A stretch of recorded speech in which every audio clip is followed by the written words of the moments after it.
자, 삶과 죽음이죠. 삶과 죽음인데 선지식 도반부님 여러분께서는 절대 이제는 자주 그리고 많이 이 반야지혜에 그리고 이 사구계를 통한 직접적인 이 우리 선현성각의 가리킴을 자주 접했기 때문에 전혀 오해가 없으리라. 무엇이냐? 우리가 알고 있었던 삶, 이것은 죽음이었다 이 말이죠. 그리고 우리가 알고 있던 죽음이야말로 삶이었다. 이렇게 사실은 말씀드릴 수가 있겠습니다. 이것이야말로 전도몽상이었다 이 말이죠.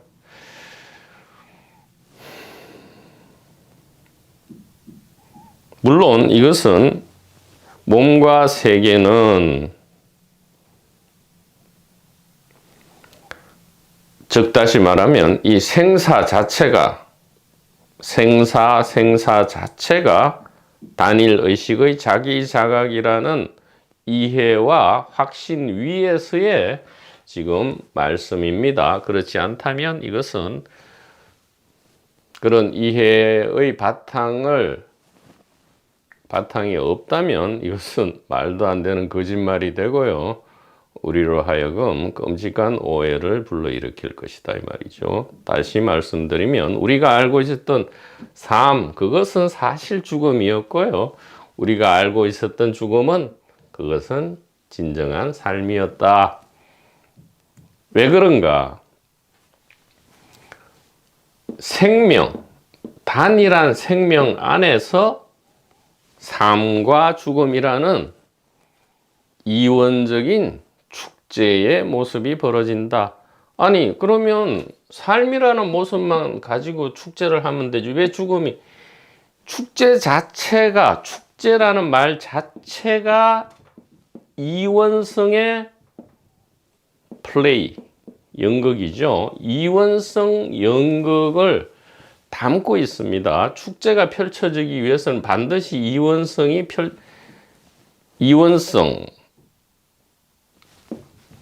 바탕으로 무한대의 다양성이 나타나게 되죠. 그러니까 삶만 있는 축제, 그것은 그냥 생명 자체고요. 그것은 다채로운 축제가 아니죠.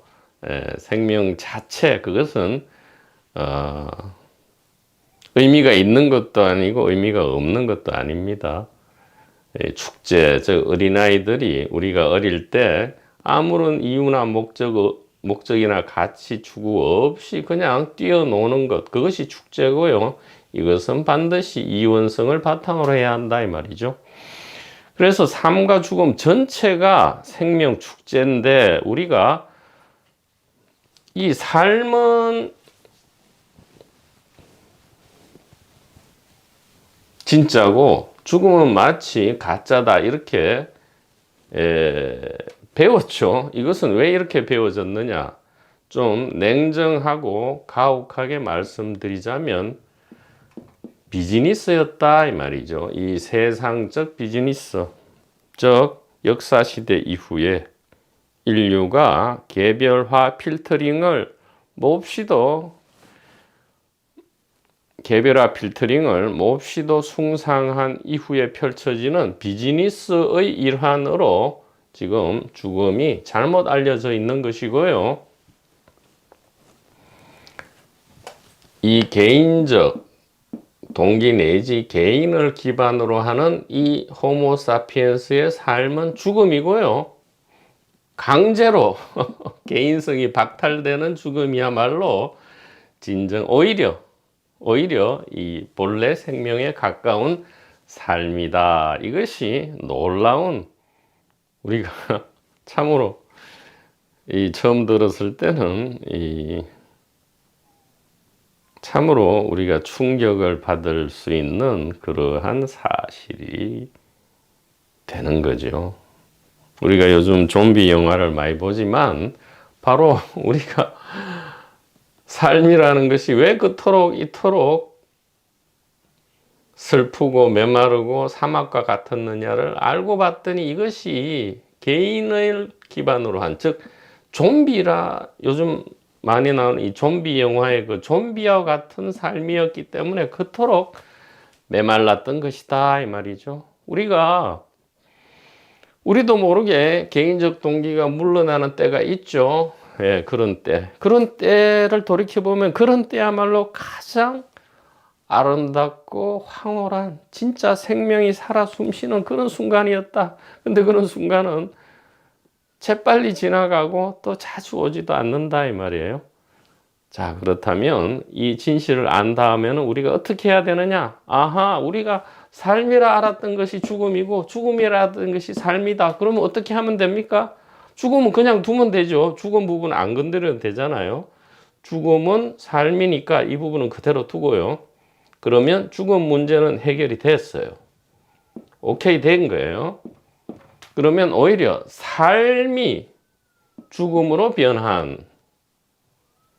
이것은 성경 창세기에 굉장히 비유적으로 나오죠. 이 낙원이 이 사탄의 꼬임, 즉 개인적 동기의 도입으로 인해서 죽음이 없던 온전한 창조에서 죽음이 들어왔다. 그렇게 그 창세기에서는 이야기가, 스토리가 나오는데, 자, 그러면 생사 문제 해결은 이렇게 됩니다. 죽음 부분은 해결이 저절로 된 거예요.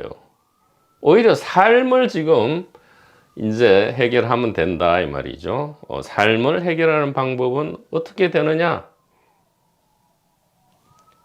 이 죽음으로 삶이 좀비화된 것의 원인을 우리가 찾아가다 보니까 바로 개인적 동기가 나왔다 이 말이에요. 개인적 동기 혹은 개인 혹은 가상의 행위 주체 혹은 연속되는 행위자라는 느낌, 행위자가 있다는 느낌, 이것이었다 이 말이에요. 이것이 모든 고통과 공포와 슬픔의 원인이었다 이 말이에요. 그럼 이 부분을 우리가 잘 이해하고 확신하면, 즉 이 길을 먼저 걸었던 분들의 말씀을 따르기만 한다면 다시 회복된다 이 말이죠. 어떻게? 낙원, 실낙원이죠. 우리가 낙원을 잃어버렸다. 이것은 비유가 아니에요. 진짜 처절한 이야기죠. 낙원을 잃어버려서 비록 실낙원은 곧 죽음이죠. 죽음이 우리에게 왔는데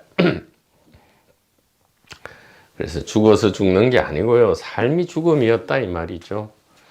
그러니까 보조스님께서도 이 3계 살아있는 이 지옥불의 고통을 벗어나고자 하느냐 이렇게 물으셨잖아요. 우리가 왜 이 길을 떠났습니까? 이 삶 자체가 너무나 가짜, 진짜가 단 1도 없이 보이고 느껴지니까 우리가 도저히 이것을 견딜 수가 없기 때문에 이 길을 나섰는데 이 길을 걷다 보니까 옆길로 많이 새기도 하는 것이지요. 그래서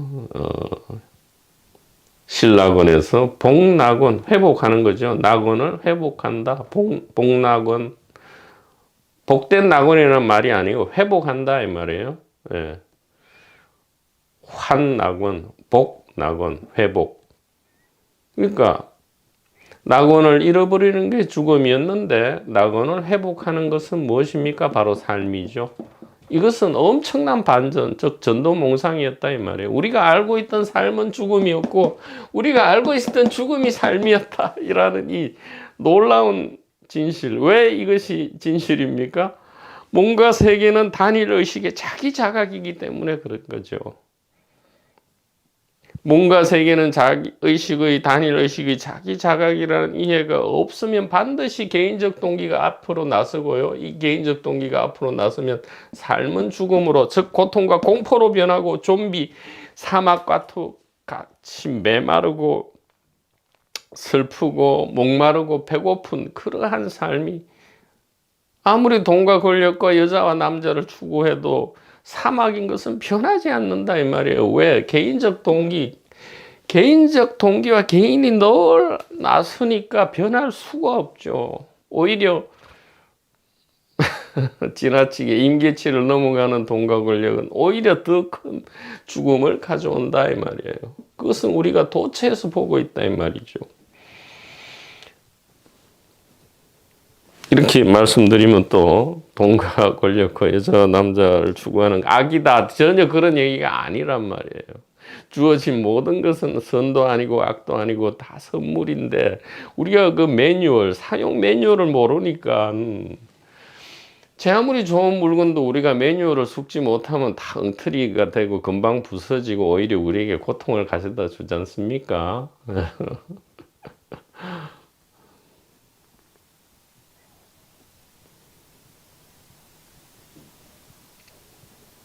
참으로 놀라운 일이다 이 말이죠. 생산 문제를 해결해야 한다.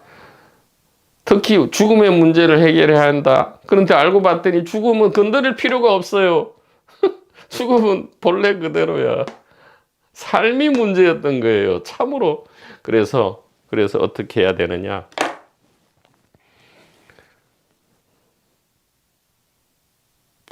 손바닥을 펴서 이렇게 관찰합니다.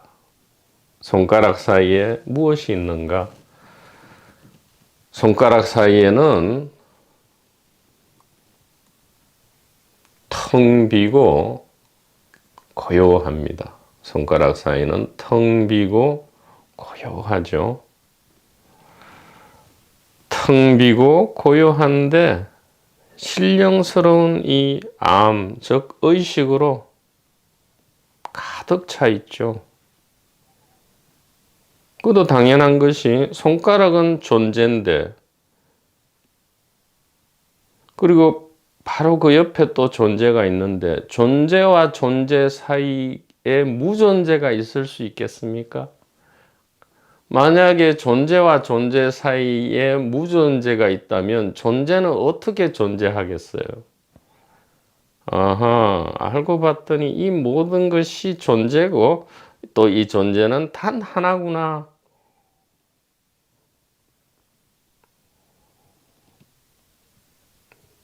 이 하나의 금강복음에만 의지하여도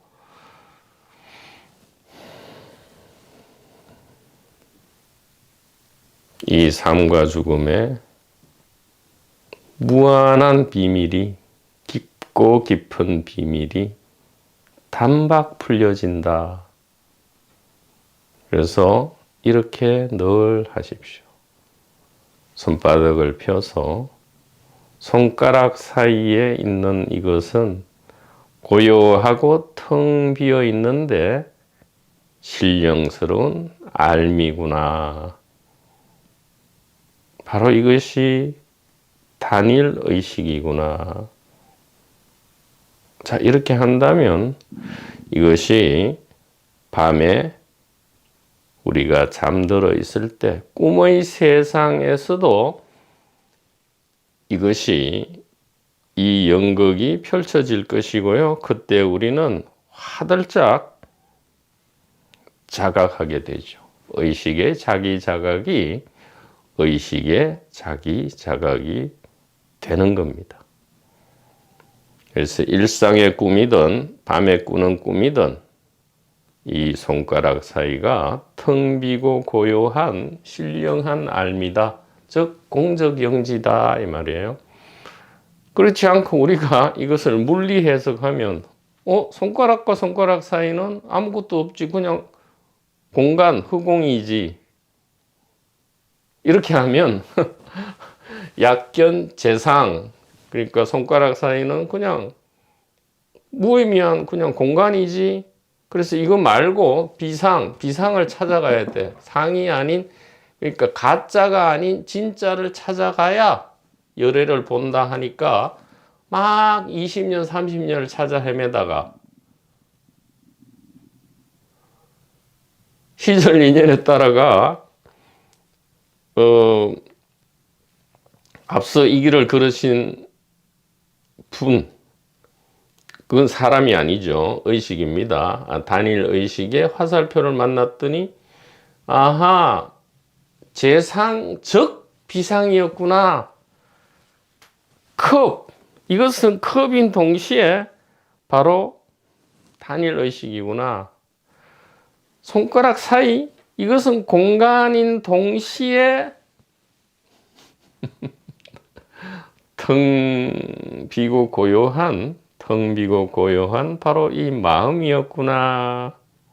일심이었구나 이 말이죠. 공적 일심이다 이 말이에요. 자, 이것이 꿈 속에서도 그대로 알게 된다 이 말이죠. 그러면 더욱 확실하죠. 꿈은 마음일 수밖에 없고 의식일 수밖에 없는데, 꿈꾸는 의식인데 꿈속에 나타나는 손가락 사이에는 당연히 의식이죠. 다른 게 있을 수가 없다 이 말이에요. 그래서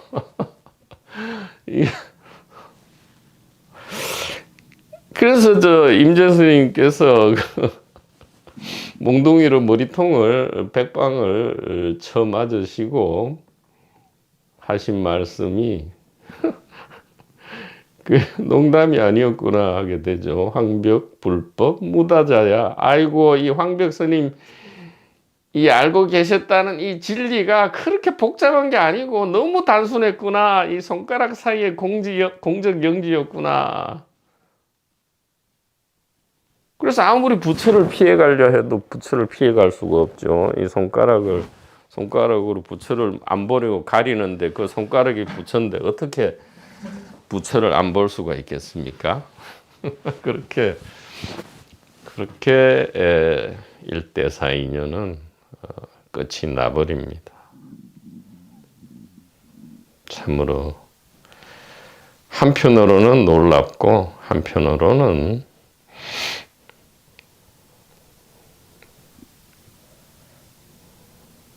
말로 표현할 수가 없겠죠.